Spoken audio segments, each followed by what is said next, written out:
प्लासी के लड़ाई के बारे में तो हम सब ने सुना है ना।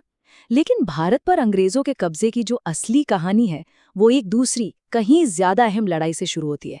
जी हाँ, ये कहानी है बक्सर की लड़ाई की। वो लड़ाई जिसने एक मामूली सी ट्रेडिंग कंपनी को एक विशाल साम्राज्य में बदल दिया। तो सोचने वाली बात है कि एक व्यापार करने वाली कंपनी आखिर एक पूरे देश पर कब्जा कर कैसे लेती है। ये कहानी व्यापार से विजय तक पहुंचने की है, और बक्सर की लड़ाई इसका सबसे बड़ा, सबसे जरूरी मोड़ थी। चलिए आज इसी को समझते हैं कि ये सब हुआ कैसे। तो देखिए, कहानी की शुरुआत होती है प्लासी की लड़ाई के ठीक बाद। अंग्रेजों ने मीर जाफर को बंगाल का नवाब तो बना दिया, जो पूरी तरह से उनके इशारों पर नाचता था, लेकिन उन्हें बहुत जल्द ही ये समझ आ गया कि अपनी कठपुतली को संभालना भी कोई आसान काम नहीं है। और मीर जाफर की नाकामी का दौर बहुत तेजी से आया। 1757 में वो नवाब बना और अंग्रेजों ने पैसों की मांग शुरू कर दी। सिर्फ एक साल के अंदर 1758 तक बंगाल का पूरा खजाना लगभग खाली हो चुका था। अब परेशान होकर मीर जाफर ने 1759 में डचों से छिपकर मदद लेने की कोशिश की, लेकिन अंग्रेजों ने उसे भी नाकाम कर दिया। 1760 आते आते ये बिल्कुल साफ हो गया था कि मीर जाफर अब उनके किसी काम का नहीं रहा। और फिर एक दिन मीर जाफर ने हाथ ही खड़े कर दिए। उसने साफ साफ कह दिया कि वो कंपनी का कर्ज नहीं चुका सकता।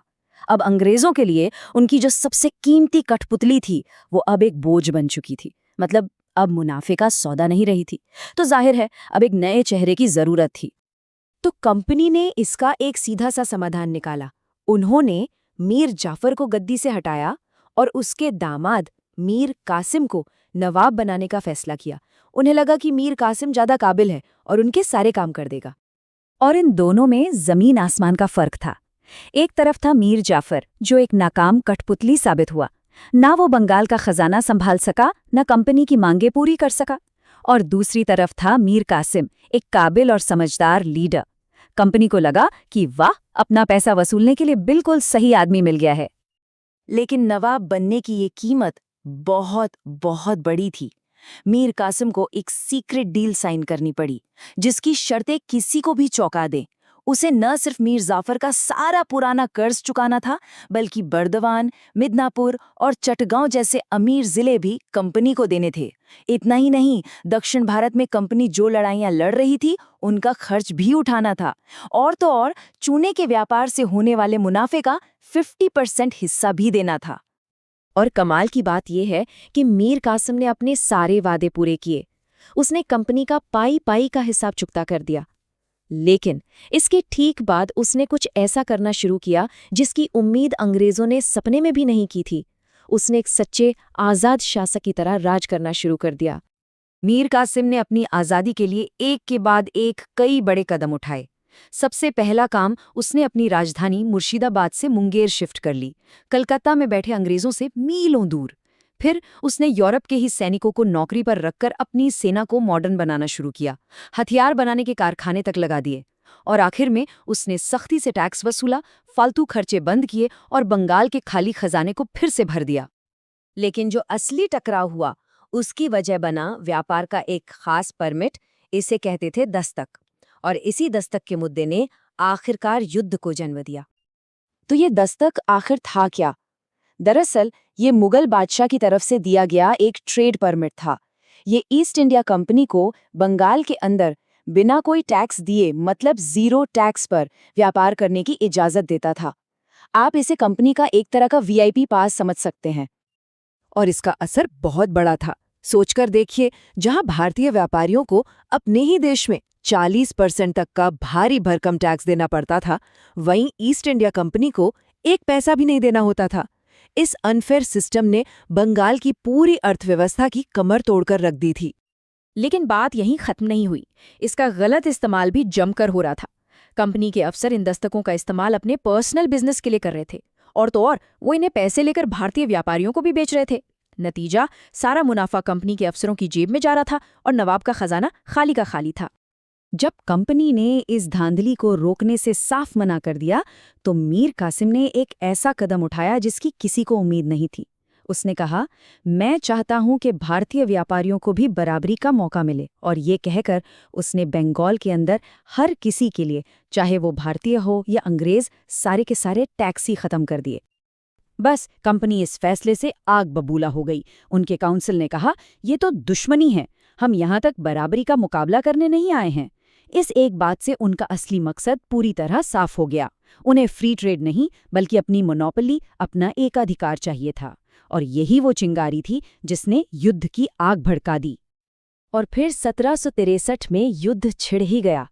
मीर कासिम की हार हुई और उसे भागकर अवध जाना पड़ा। लेकिन वहां जाकर उसने हार नहीं मानी, बल्कि एक मजबूत गठबंधन तैयार किया। तो अब बक्सर के मैदान में दो बहुत अलग तरह की ताकतें आमने सामने थीं।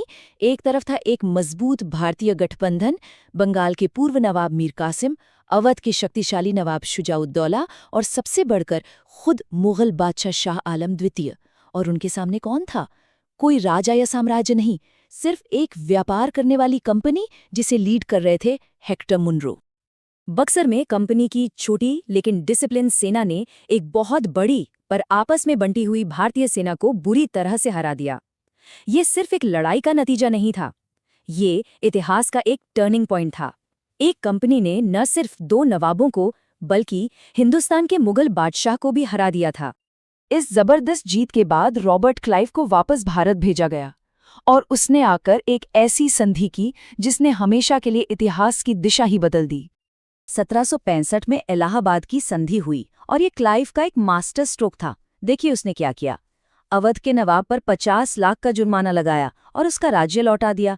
मुगल बादशाह को 26 लाख की पेंशन और थोड़ी सी जमीन देकर खुश कर दिया।